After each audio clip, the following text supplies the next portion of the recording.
They don't notice the day you leave. They notice the day you stop participating, because leaving is visible, but withdrawing your energy changes the entire structure. This is the day the dynamic breaks. Not because you fought, not because you explained, but because you stopped adjusting yourself to keep it alive. Most people think change happens when someone walks away. It doesn't. It happens when the role collapses. And roles collapse when one person quietly stops performing. You didn't announce it. You didn't threaten distance. You didn't even fully understand it at first. Something in you just stopped reaching, stopped anticipating, stopped correcting the emotional imbalance. And that's when the dynamic lost its fuel. Because the dynamic was never mutual. It was maintained by you. You were the one smoothing the edges, the one filling the silence, the one regulating the tension, the one translating emotional distance into something survivable. And the day you stop doing that is the day the system has to face itself. This is what people misunderstand. You didn't become distant. You became unavailable to a role that was draining you. There's a difference. Distance is avoidance. Unavailability is alignment. And alignment doesn't argue. It just redirects energy. This is why that day feels strange. Not dramatic. Not empowering at first. Just quiet. Your phone stays silent longer. Your thoughts feel less urgent. You notice how much space opens up when you're no longer monitoring someone else's mood. That's when awareness hits. Not as anger, as clarity. You realize how much effort it took to keep the dynamic balanced. How much of yourself was being used as a stabilizer, and how little was left for you. This isn't resentment. It's recognition. And recognition changes behavior. Without force, you stop over-explaining. You stop checking in first. You stop compensating for inconsistency. Not because you're punishing anyone, but because your system finally opts out. That's the real shift. Not emotional detachment. Energetic withdrawal. You're still kind, still open, still capable of depth, but you're no longer carrying imbalance. And imbalance collapses when it isn't held. This is why the dynamic doesn't end in conflict. It ends in confusion. On their side, because nothing happened. No argument. No boundary speech. No dramatic exit. Just the absence of your participation. And without your participation, the pattern has nowhere to go. This is where identity begins to change. Because you're no longer defined by how well you manage someone else's emotional world. You start feeling lighter, not euphoric, grounded. Your attention returns to your body. Your pace slows. Your decisions feel cleaner. You're no longer asking, will this upset them? You're asking, does this feel right for me? That question alone rewires everything. This is the day you stop performing safety for someone who never learned how to feel it internally. And the moment you stop performing safety, the illusion of stability dissolves. But here's the part most people miss. This isn't about them losing control. It's about you regaining authorship.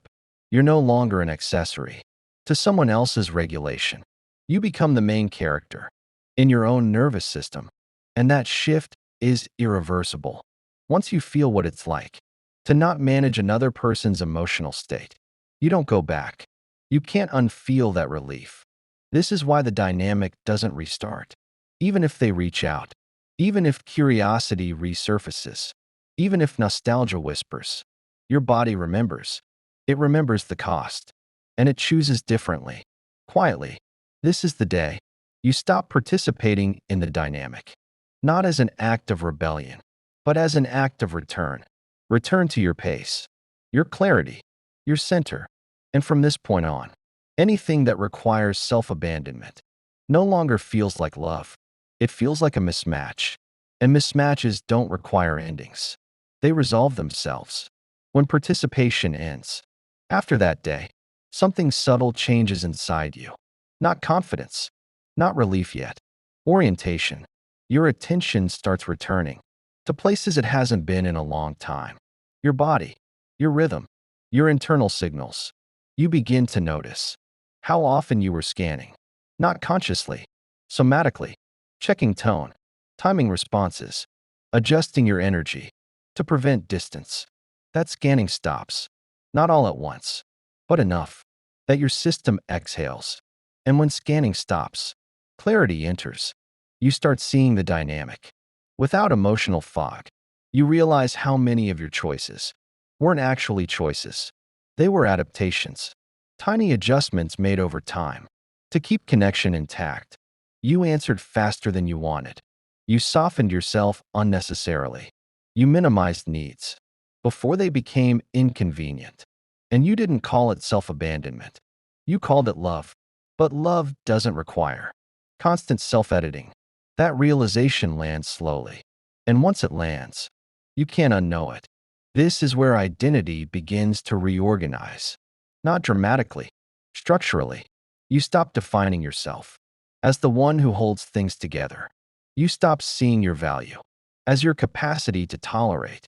You start valuing resonance over endurance. And that shift changes how you move. You don't over-explain anymore. Not because you're withholding, because you don't feel misunderstood. You're clearer with yourself. You don't chase clarity externally when it exists internally. That's new. This is where people think you've become distant, but distance implies separation. What's actually happening is consolidation. Your energy is no longer dispersed. It's gathered, and gathered energy feels quiet, centered, unreactive. This is why you don't feel the urge to confront, to clarify, to resolve. You've already resolved something internally. You've resolved that your role is no longer to maintain imbalance. And roles dissolve when belief changes. You stop believing. It's your responsibility.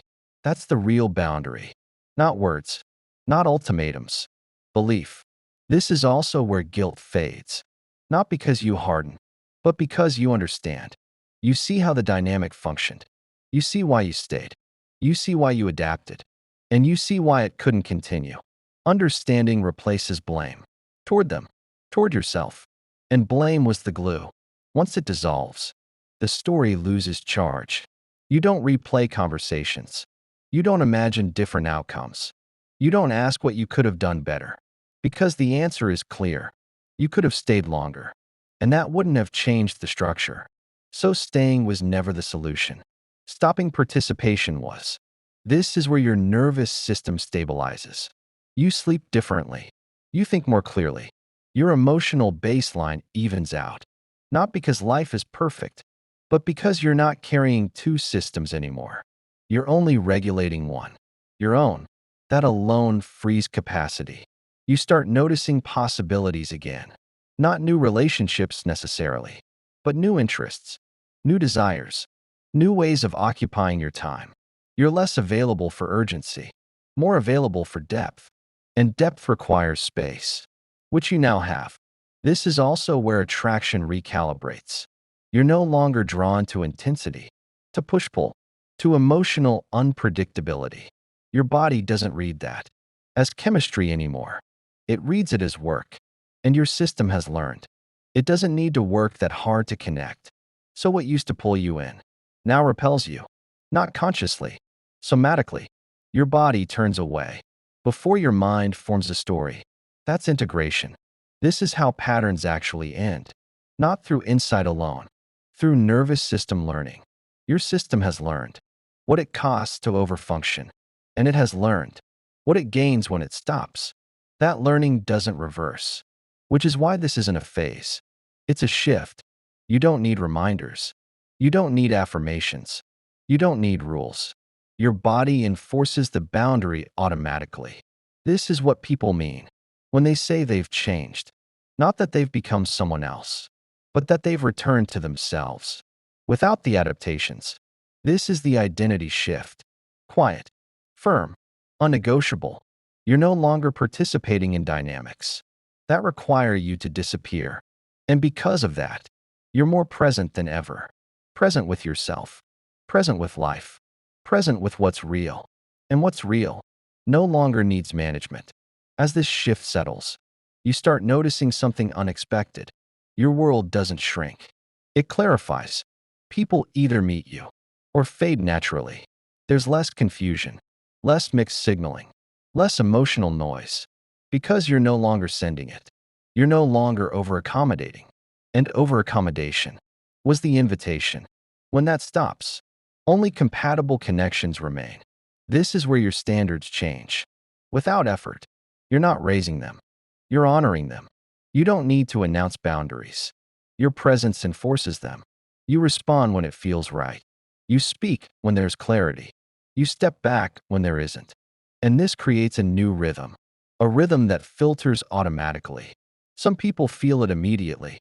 They sense the shift, not consciously, somatically. They feel the lack of pull, the absence of chase. And without the chase, the dynamic has nothing to hook into. This is why certain interactions end quickly now, not because you cut people off, but because they don't gain traction. There's no loop, no escalation, no push-pull, just information. And information either aligns or it doesn't. You no longer personalize non-alignment. You don't read it as rejection. You read it as clarity. And clarity is grounding. This is also where your nervous system begins to trust itself again. You're not second-guessing intuition. You're not overriding discomfort. You're not negotiating internal signals. You listen, and listening prevents entanglement. This is how your future connections form differently. They begin slower. They deepen naturally. There's reciprocity early, not intensity. Consistency. That's the new marker. You're no longer impressed by potential. You're oriented toward presence. What shows up? What sustains? What doesn't require translation? This is why your energy feels protected now, not guarded. Protected. Guarding is fear-based. Protection is wisdom-based. You're not afraid of closeness. You're selective. And selectivity is not avoidance. It's discernment. This discernment reshapes every area of your life. Work, friendships, creative spaces. You notice where you used to overfunction. You stop. You delegate. You simplify. And life meets you there. You're no longer carrying systems that aren't yours. You're building ones that are. This is the deeper identity shift, not about relationships alone, but about how you relate to everything. You no longer mistake effort for value. You no longer confuse tolerance with strength. You no longer equate endurance with love. Those equations dissolve, and what replaces them is self-trust. Self-trust doesn't rush. It doesn't prove. It doesn't persuade. It simply moves in alignment. This is why you don't need closure. Closure is a cognitive process. Alignment is embodied. Your body already closed the loop, which is why your mind feels quiet. And quiet isn't emptiness. It's spaciousness. Space allows choice. Choice allows intention. And intention creates a life that doesn't replicate the past. This is how you know you're no longer participating. Not because you said no, but because you don't feel pulled. You don't feel compelled. You don't feel responsible. The dynamic has no access point. And access was everything. This is the version of you that doesn't get entangled. Not because you're armored, but because you're integrated. You're whole enough. That fragmentation isn't attractive. And wholeness feels steady, not exciting.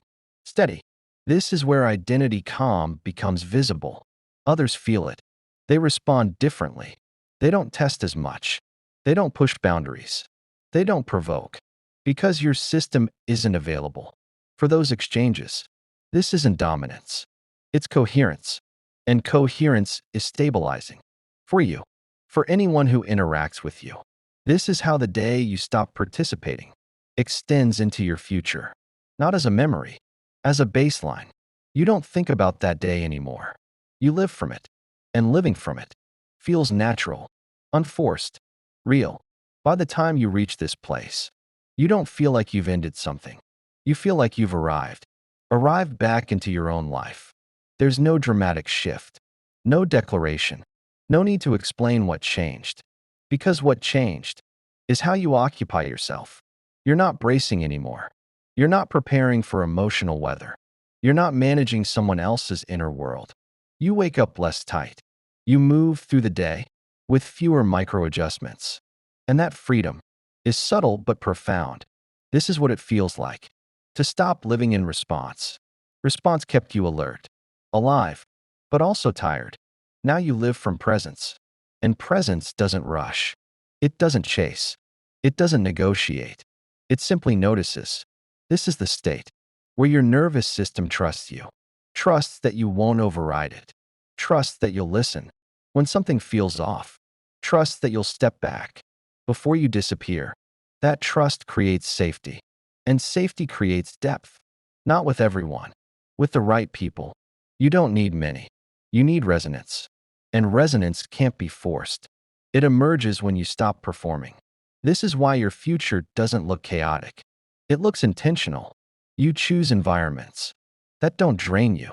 You choose conversations that don't require effort. You choose closeness that doesn't cost your center. And when something doesn't fit, you don't argue with reality. You accept it. Acceptance isn't giving up. It's clarity. You're no longer asking life to be different. You're responding to what it is. And that response is grounded. This is how peace actually forms. Not by eliminating discomfort, but by removing self-abandonment. You still feel. You still care. You're still open. But you're not available for dynamics that require you to disappear. That boundary is quiet, but it's absolute. And it doesn't harden you. It stabilizes you. You don't carry bitterness. You don't carry regret. You carry understanding. And understanding dissolves charge. The past no longer pulls at you. Not because it was meaningless, but because it was complete.